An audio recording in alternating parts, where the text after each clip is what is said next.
नमस्कार, मैं हिमांशु मिश्रा। आप देख रहे हैं भारतीय टीवी की एक विशेष पेशकश लोकल पर फोकस। आइए आज फोकस करते हैं ग्रेटर नोएडा की उन बड़ी खबरों पर।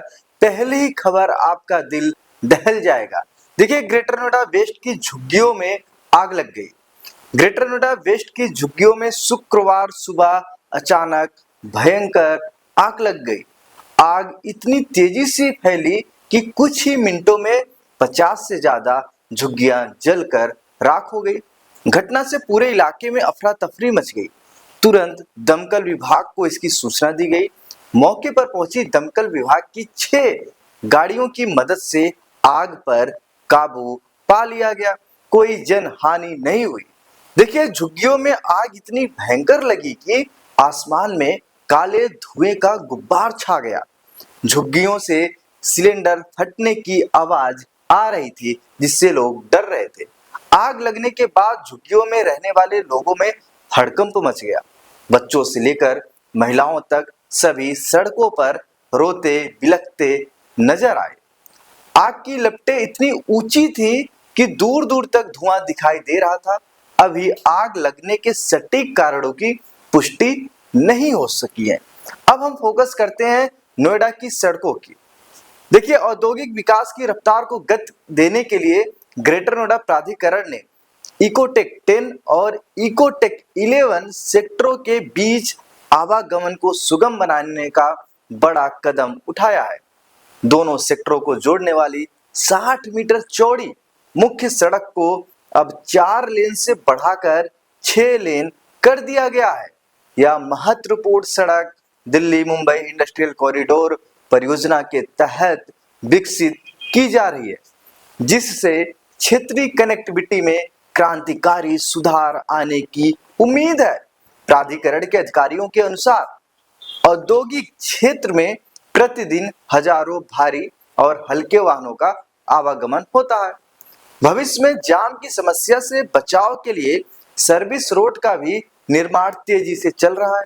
इकोटेक 10 और 11 के बीच सड़क की चौड़ाई 7.5 मीटर से बढ़ाकर 10.5 मीटर कर दी गई है। दोनों प्राधिकरणों ने वादा किया है कि सर्विस रोड का काम दिसंबर तक पूरा हो जाएगा, जिससे क्षेत्र पूरी तरह जाम मुक्त हो जाएगा। यह कदम न केवल औद्योगिक विकास को बल देगा, बल्कि रोजगार सृजन और आर्थिक समृद्धि को भी नई ऊंचाई तक ले जाएगा। और नई लेन जोड़ने से 2 किलोमीटर लंबी यह सड़क अब पूर्ण रूप से 6 लेन की हो चुकी है। अब देखिए, गौतम बुद्ध नगर जिले वालों के लिए खुशखबरी है। जिले में महिला प्रो कबड्डी लीग का आयोजन ग्रेटर नोएडा के शहीद विजय सिंह पथिक स्पोर्ट्स कॉम्प्लेक्स में हो सकता है। इसके लिए ग्रेटर नोएडा प्राधिकरण पूरी तरीके से तैयार है। लीग आयोजकों की अनुमति का इंतजार है। अगर सब कुछ सही रहा तो पहली बार गौतम बुद्ध नगर WKL की मेजबानी करेगा। देश की पहली महिला कबड्डी खिलाड़ियों को बढ़ावा देने के लिए 2023 में यह लीग शुरू की गई थी। इसका पहला सीजन दुबई में खेला गया था। इसमें 8 टीमें बेंगलुरु हॉक्स, दिल्ली डायनामाइट्स, महान Maratha, Uma Kolkata, Haryana hustlers, Punjab panthers, Rajasthan Riders, Gujarati देवदूत भिड़ी थी। फाइनल में उमा कोलकाता ने पंजाब पैंथर्स को पराजित किया था। जानकारी के अनुसार लीग के आगामी सीजन की मेजबानी ग्रेटर नोएडा के स्पोर्ट कॉम्प्लेक्स को मिल सकती है। इससे जिले की उभरती प्रतिभाओं को पंख लगने के आसार हैं। अब विश्व पटल पे ग्रेटर नोएडा दिखने वाला है। जी हाँ, आप सही सुन रहे हैं। बुद्ध इंटरनेशनल सर्किट पर रफ्तार का रोमांच फिर लौट सकता है। 2023 के बाद से F1 रेस का आयोजन न होने के कारण जंग खा रहे सर्किट के ढांचे के संवार कर जापान सुपर फार्मूला रेसिंग के आयोजन के लिए ईडा का प्रयास रंग ला सकता है।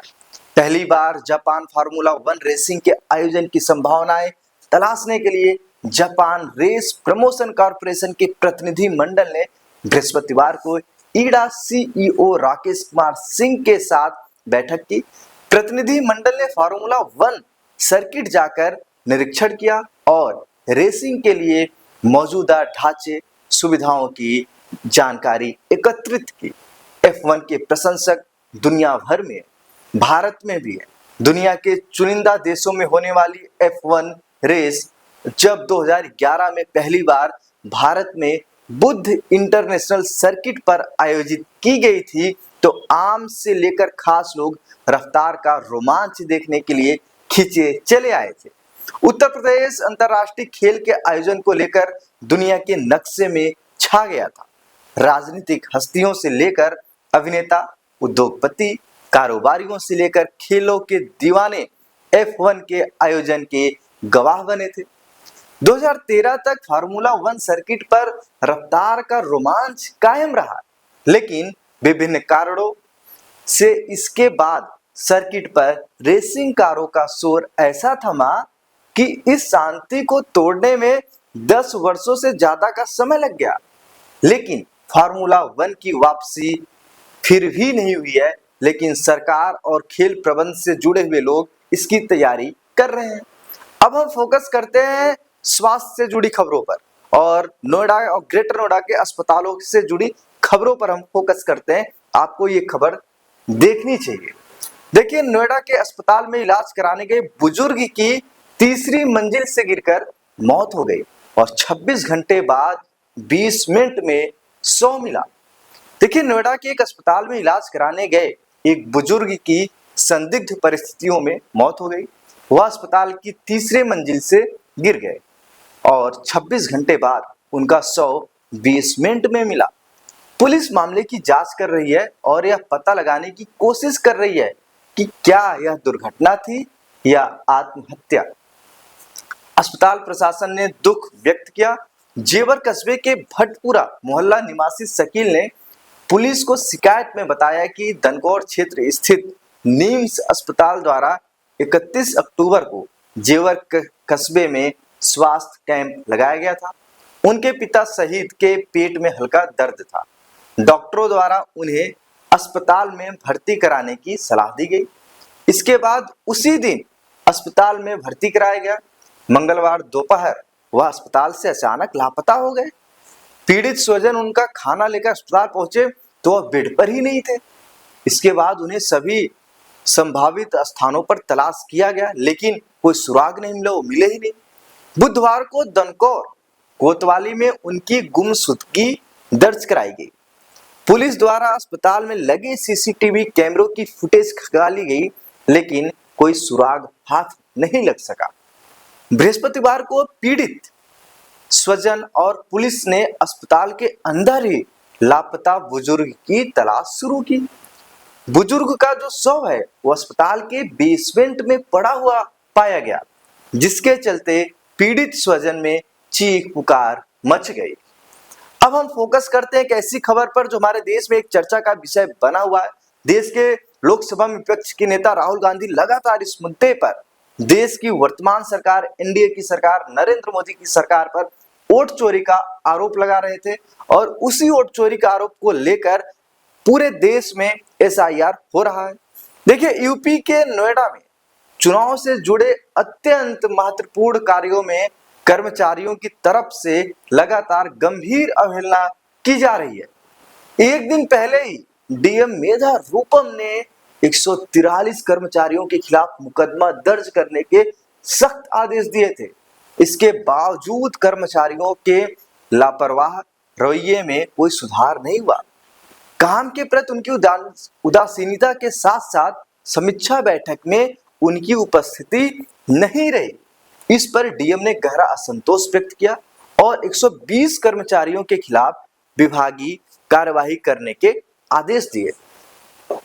देखिए, दरअसल विधानसभा निर्वाचन क्षेत्रों की निर्वाचक नामावली के विशेष पुनरीक्षण कार्यक्रम मतलब एसआईआर के तहत डीएम की अध्यक्षता में समीक्षा बैठक आयोजित की गई। डीएम ने बताया कि निर्वाचन कार्य अत्यंत महत्वपूर्ण और समयबद्ध होता है, मतलब एक समय के दायरे में ये सब होता है। इसीलिए सभी अधिकारी गणना प्रपत्रों के वितरण और प्राप्ति को तय सीमा के भीतर ही पूरा करें। उन्होंने साफ साफ चेतावनी दी कि किसी भी प्रकार की लापरवाही, ढील या देरी बर्दाश्त नहीं की जाएगी। इसके साथ ही उन्होंने कहा, अगर कोई अधिकारी अपना काम ठीक से नहीं करेगा तो उसके खिलाफ सख्त कार्रवाई होगी। तो दोस्तों, नोएडा में एक स्कैम के बारे में हम फोकस कर लेते हैं, एक स्कैम की खबर पर फोकस करते हैं। देखिए, एक महिला के साथ डिजिटली फ्रॉड हुआ और महिला की उम्र 83 वर्ष बताई जा रही है। देखिए, नोएडा में 83 वर्षीय महिला से डिजिटल फ्रॉड के जरिए 31 लाख रुपए की ठगी हुई है। आप लगातार नोएडा और ग्रेटर नोएडा की खबरों में देखते हैं किस तरीके से लोगों के साथ धोखाधड़ी हो रहा है और पुलिस सक्रिय भी है, लेकिन फिर भी लोग इन जालसाजों के चक्कर में फंस रहे हैं। देखिए, महिला को जब धोखाधड़ी का पता चला तो महिला ने साइबर सेल में शिकायत दर्ज कराई। साइबर क्राइम पुलिस इस मामले की जांच कर रही है। जिन खातों से पैसे ट्रांसफर हुए हैं उन्हें पुलिस फ्रीज कर रही है। देखिए, साइबर सेल को जो शिकायत दी गई है उसमें कुमुद बहादुर ने बताया कि 24 अक्टूबर को उन्हें एक फोन कॉल आया। कॉल करने वाले खुद को ट्राई का कर्मचारी बताया और कहा कि उनका एक खाता केनरा बैंक में है जिसका इस्तेमाल मनी लॉन्ड्रिंग के लिए किया गया है। उन्होंने बताया कि इस खाते में उनका आधार नंबर इस्तेमाल हुआ है। इस मामले में दिल्ली के दरियागंज थाने में शिकायत दर्ज और समन भी जारी किया गया है। इसके बाद पुलिस थाने से एक अलग नंबर से वीडियो कॉल आई जिसमें बताया गया कि आपके खिलाफ मनी लॉन्ड्रिंग का केस चल रहा है। 24 अक्टूबर से रोजाना 2 बार इस तरह की वीडियो कॉल आती रही। कहा गया कि आप वीडियो कॉल या बातचीत की कोई जानकारी किसी से साझा न करें वरना आपकी गिरफ्तारी हो सकती है। बताया गया कि आपके खाते से 80 लाख रुपए की चैनलाइजेशन की प्रक्रिया की गई है। इसमें आपके फोन नंबर का इस्तेमाल हुआ है। सुप्रीम कोर्ट की ओर से एक समन जारी किया गया जिसमें 2 दिन के अंदर आपकी सभी एफडी और नगद राशि जमा करने को कहा गया था। बाद में इसे 4 दिन का कर दिया गया। 28 अक्टूबर को 23 लाख रुपए और 29 अक्टूबर को 8 लाख रुपए भेजे गए। मामला यही खत्म नहीं हुआ। आखिरी वीडियो कॉल 30 अक्टूबर को सुबह 9:30 बजे हुई जिसमें कॉल करने वाले ने खुद को ईडी का कर्मचारी बताया। उसके बाद फिर कई सवाल कई जवाब हुए और अंत में कॉल काट दी गई। तो दोस्तों, ये थी बड़ी खबरें आज लोकल पर फोकस प्रोग्राम के तहत भारती टीवी पर। हर रात 10 बजे आपको हम मिलेंगे भारती टीवी के यूट्यूब चैनल, फेसबुक पेज और इंस्टाग्राम पर। नोएडा और ग्रेटर नोएडा की बड़ी खबरों पर हम फोकस करेंगे। धन्यवाद।